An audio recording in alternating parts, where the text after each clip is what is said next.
Em 2020, as queimadas no Pantanal repercutiram mundialmente e muitos ambientalistas, veterinários e outros profissionais reuniram esforços para conter os focos de incêndio e salvar as espécies do bioma. Ainda assim, a estimativa é que de janeiro a novembro de 2020, 4,5 milhões de hectares do Pantanal foram atingidos pelo fogo.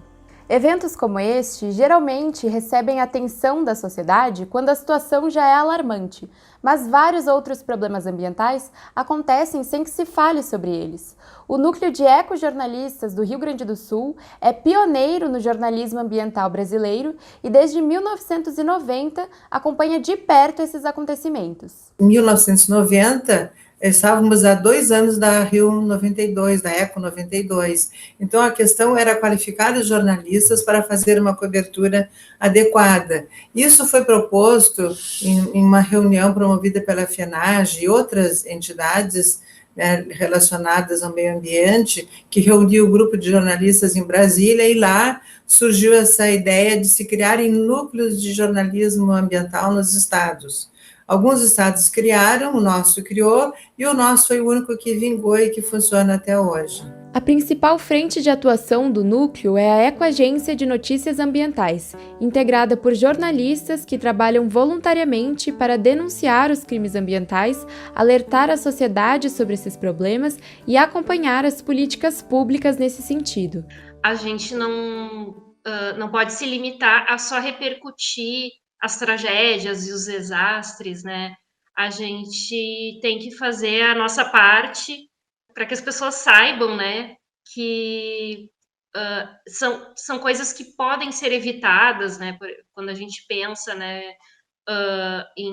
por exemplo, numa tragédia como a de Mariana ou a de Brumadinho, né, que é um crime, na verdade, causado pela exploração do território de uma forma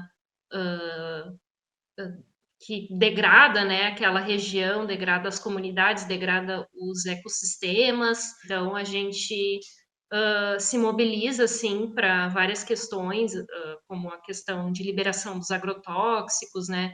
A gente acompanha muitas pautas nesse sentido, né, de coisas que podem representar um grande risco, né, para a nossa sobrevivência mesmo, para a nossa relação com o ambiente, para os próprios biomas, né? A Ecoagência também procura ouvir as pessoas atingidas, que têm sua própria visão sobre os acontecimentos. Então, a gente procura horizontalizar essas entrevistas, porque a gente sabe que as questões ambientais, mesmo que elas sejam decididas lá em cima, né, elas vão lá na ponta, atingem, e os impactos são refletidos de todos os empreendimentos, essas decisões, e as chamadas flexibilizações de leis, lá nas comunidades. Então, a gente procura ouvir as comunidades. Outro aspecto que a gente consegue agendar também os meios, porque a gente entra em pautas, assim, em temas e fontes, e os jornais aí da redação, pela sua rotina corrida, enfim, não entraria.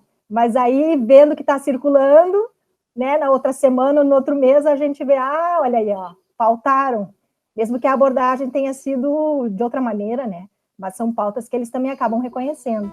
O núcleo também oferece cursos e palestras com especialistas da área, promovendo a educação ambiental e a formação de uma consciência ecológica na sociedade. O NED ele sempre teve um espaço aberto para a comunidade, então a partir dos eventos e dos cursos também é possível trabalhar com a sensibilização, com o conhecimento da pauta ambiental. Então é um projeto que vai além desse enfoque jornalístico, ele tem, claro, como cerne a questão do jornalismo ambiental, mas ele também extravasa, né, esse campo ao perceber que é preciso também formar uma sociedade.